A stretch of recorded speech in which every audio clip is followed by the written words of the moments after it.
मंदिर कब खुलेगा? ये सब लोग भक्तजन अपेक्षा किए हैं कि मंदिर कब खुलेगा, और आपकी निष्पत्ति क्या है और आपकी मार्गदर्शन क्या कुछ है मंदिर का, जो प्रशासन के लिए और कमेटी के लिए?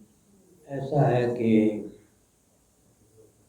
समिति ने इस संबंध में मुझसे कोई संपर्क स्थापित नहीं किया। तो मैं क्या कह सकता हूँ?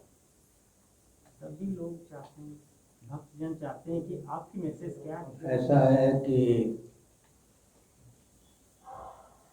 उच्चतम न्यायालय ने यह निर्देश दिया कि कोई भी महत्वपूर्ण श्री मंदिर को लेकर निर्णय लेना हो तो शंकराचार्य का परामर्श मार्गदर्शन अपेक्षित है। लेकिन समिति ने, शासन तंत्र ने या सेवायत ने मुझसे किसी प्रकार का कोई संपर्क स्थापित नहीं किया है। अतः मैं इस संबंध में क्या कह सकता हूँ? समिति मुझसे पूछे तो मैं भाव व्यक्त कर सकता हूँ, समिति के व्यक्तियों से पूछ सकता हूँ परिस्थिति क्या है। जब मुझे इस संबंध में कोई जानकारी ही समिति की ओर से नहीं है तो मैं क्या भाव व्यक्त करूँ? प्रश्न उठता है। और रथ यात्रा के बारे में क्या कुछ कहिए, कैसे हुआ पूरा रथ यात्रा निराद्री विजय तक, और किसी को कुछ? इस बार भीड़ भाड़ तो थी नहीं। अधिकृत सेवायतों ने भगवान को यथास्थान रथ के माध्यम से पहुंचाया, गुंडीचा मंदिर में प्रतिष्ठित किया, लौट के भगवान आ भी गए। इतनी मुझे सूचना है कि व्यवस्थित ढंग से सब काम हुआ। और कुछ विभागीय जो गणमाध्यम में आया कि ये लोग गए, जिसका अपराधी कुछ नहीं थे वो लोग गए देखने के लिए, उसके बारे में क्या? मुझे इसकी जानकारी नहीं है, क्या विवाद हुआ तो मैं क्या बोल सकता हूँ। मुझे एक ही बात है कि जो मंदिर का जो मैनेजिंग कमेटी अभी तक बना हुआ नहीं है, वो मैनेजिंग कमेटी आपको लेना चाहिए क्या? शंकराचार्य जैसे गजपति है, मैनेजिंग कमेटी में जैसे गजपति है, आप भी जाना चाहिए परिचालन कमेटी का, टेम्पल का। मान न मान मैं तेरा मेहमान, इस कहावत को मैं चरितार्थ नहीं करना चाहता। मैं शंकराचार्य के पद पर हूँ और शंकराचार्य का पद बहुत महत्वपूर्ण होता है। विश्व स्तर का सबसे उत्कृष्ट पद है यह। हमारा अधिकार क्षेत्र और कार्य क्षेत्र भी पूरा विश्व है। ऐसी स्थिति में मैं इतना ही कहना चाहता हूँ कि श्री मंदिर है, शिक्षा, रक्षा, संस्कृति, सेवा, धर्म, मोक्ष का संस्थान होना चाहिए। शुचिता, स्वच्छता, सुंदरता, शील संपन्न, स्नेह संपन्न व्यक्ति की संरचना का मार्ग प्रशस्त होना चाहिए। गिने चुने व्यक्तियों की मनोवृत्ति मानने या आस्था का केंद्र या रोटी का केंद्र ही वो बनाकर रखना उचित नहीं है। ये जो व्यवस्था है परिचालन कमेटी का, इसीलिए स्वर उत्तोलन किए। मैं एक अनुरोध करता हूँ, श्री गजपत जी के मोबाइल पर ये सामग्री आप भेज दीजिए। ये तो किया जाएगा। और ये जो क्योंकि अभी जो हमने संपर्क करवाया तो उन्होंने कहा इस प्रकार की कोई योजना मेरे पास नहीं आई। उनके पास ये सामग्री हो कि इस प्रकार की योजना तो छप चुकी है, प्रकाशित हो चुकी है, तो अच्छा रहेगा। वो समिति के चूँकि चेयरमैन हैं। लेकिन हम लोग मानते हैं कि आप हमारा जो जगन्नाथ संस्कृति, हमारा जो सभ्यता के कस्टोडियन है, तो आपका स्टेटमेंट का इम्पैक्ट तो गवर्नमेंट पर सारे स्तर पर रहेगा। तो आपसे हम लोग तीर्थस्थली को भोगस्थली बनाना, दिशाहीन करना सर्वथा अनुचित है। और पर्यटन विभाग हो, कोई भी विभाग हो, शासन तंत्र हो, उसको सूझबूझ का परिचय देकर, आस्था का परिचय देकर, आस्तिकता का परिचय देकर परंपरा की रक्षा का अभियान चलाना चाहिए। तीर्थ को दिशाहीन करने का अधिकार किसी को नहीं। ये आध्यात्मिक राजधानी है, श्रीक्षेत्र और शंख क्षेत्र है, यहाँ पे बीच में ऐसे किया जाएगा तो ये तो आपको कुठाराघात होगा।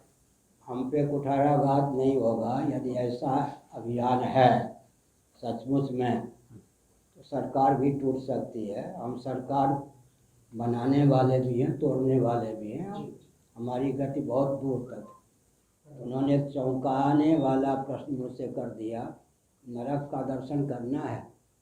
मैं चौंक गया। उन्होंने कहा नरक का दर्शन करना हो तो मकान से नीचे उतरो, गंगा के तट पर सुरा सुंदरी का तांडव नृत्य दिखाई पड़ेगा।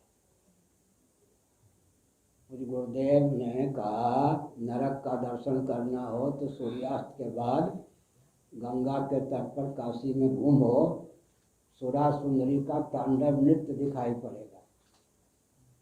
इसलिए मैंने समुद्र आरती प्रारंभ की और मेरा भाव था कि हर 1 किलोमीटर पर 2 किलोमीटर पर संध्या के समय इस प्रकार का कार्य हो ताकि सुरा सुंदरी वाले अठखेली करने वालों की दाल न गले। इसी भावना से साल में कई हजार रुपये खर्च होते हैं आरती पर, लेकिन मैंने इसलिए प्रारंभ किया कि कहीं कीर्तन हो, कहीं आरती हो। ये जो कम से कम 3 किलोमीटर का क्षेत्र है, धार्मिक वातावरण से इतना सराबोर हो जाए कि किसी सुरा सुंदरी वाले अठखेली करने वालों की दाल न गले। मैं आपको संस्मरण दिलाता हूँ, मैंने दिल्ली में विद्याध्ययन किया है। दिल्ली में जितने पार्क थे उस समय, उसमें कथा होती थी, कीर्तन होता था, सत्संग होता था।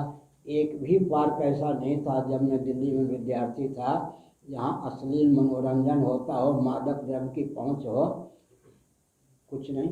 हमने दिल्ली में अध्ययन किया है। दिल्ली के पार्कों का मुझे अच्छी तरह ज्ञान है। आदर्श केंद्र, सत्संग का केंद्र, प्रवचन का केंद्र, संतों का केंद्र, और ये समुद्र तीर्थ में के धाम में समुद्र के तट पर अश्लील मनोरंजन, मादक द्रव्य असह्य है। ऐसा बिल्कुल नहीं होना चाहिए। और यहाँ पे होने वाला है। और जो धार्मिक संस्थान हैं हमसे मिलें, 1-1 किलोमीटर पर इस प्रकार का कार्यक्रम हो, ऐसे स्वयंसेवक तैयार हो कि यह खेली करने वालों की दाल न गले। बातचीत किए हैं? मुझसे कोई बातचीत नहीं की है। और कोई इस प्रकार का अभियान अगर लिखित उन्होंने दिया हो, पारित किया हो तो मुझे दीजिए, मैं उस पर विचार करूँगा। इसको कैसे ठीक है, पूरी पूरी बीच में ऐसे किया जाएगा। असर होना कितना आध्यात्मिक की राजधानी। गुरु जी, एक ही बात है कि पूरी का बीच में जो मौतों का आश्वासन कितना ठीक है, वो जो राज्य सरकार आध्यात्मिक स्थल है। कैसा है कि मद्य की दुकानें बनेंगी, ये सूचना जो है प्रामाणिक है, इनमें कैसे कोई लिखित राज्य है सरकार या ने भी टेंडर दिया है। राज्य सरकार ने भी टेंडर दिया है। गुरुजी एक तरफ है कि आप आध्यात्मिक राजधानी बनाने के लिए हर वक्त स्लोगन देते हैं और नारा भी देते हैं, लेकिन सरकार की तरफ से यहाँ पर मद अभियान शुरू हो रहा है। शराब की दुकान खुलेगा मैंडेव रोड में, मद्य की दुकानें खुलेंगी, ये कोई लिखित है या समाचार पत्र में छपा है? आज तो मतलब शुभ दिन गोटे ओडिया संस्कृतिर, भारत संस्कृति और हिंदू संस्कृतिर जड़े प्रवर्तक जहाँ मार्गदर्शक आमर समस्ते मानिचे आम ओडिशा जहाँ पाखे मुंड नुई अकुंठ चित्तार गोड़ तले पड़ता है सब से मार्गदर्शक स्वामीजी नीलानंद सरस्वती जगतगुरु से स्पष्ट कहले आज आड़ू स्वमतरे बरं गुरुजींकर सबुठारु बड़ कथा है सीधा कथा जे बरं सरकार गड़ी जाऊ किंतु बेलाभूमि में मद दुकान हेनी से कौन से प्रकार अन्याय अत्याचार खराब जिन करने देवे ना। बेलाभूमि तैयारी हो एवं बेलाभूमि सुरक्षित रहू, सांस्कृतिक धरोहर पुरी नष्ट होगापी देवे ना। गुरुजी 3 थर रिपिटेज कर बरं सरकार गड़ी जाऊ किंतु से बेलाभूमि में कौन जगह ये सब जिन मद बा खराब कम अश्लील कम गोआ भली करने देवे ना। एथिरे आज प्राय 29टा संगठन एकाठी होती। मत लगे वर्षा हो तो आउ 25 आसी ना। पुरीर 50 संगठन, सारा ओडिशार विभिन्न संगठन, भारतर विभिन्न संगठन, इवन ग्लोबल एक्सपोजर थिबा संगठन एथिरे अधिक विरोध कर स्पष्ट विरोध। पुरी भली कौन बेलाभूमि को नष्ट होगा आम दबू ना। बहुत हो गला सरकार।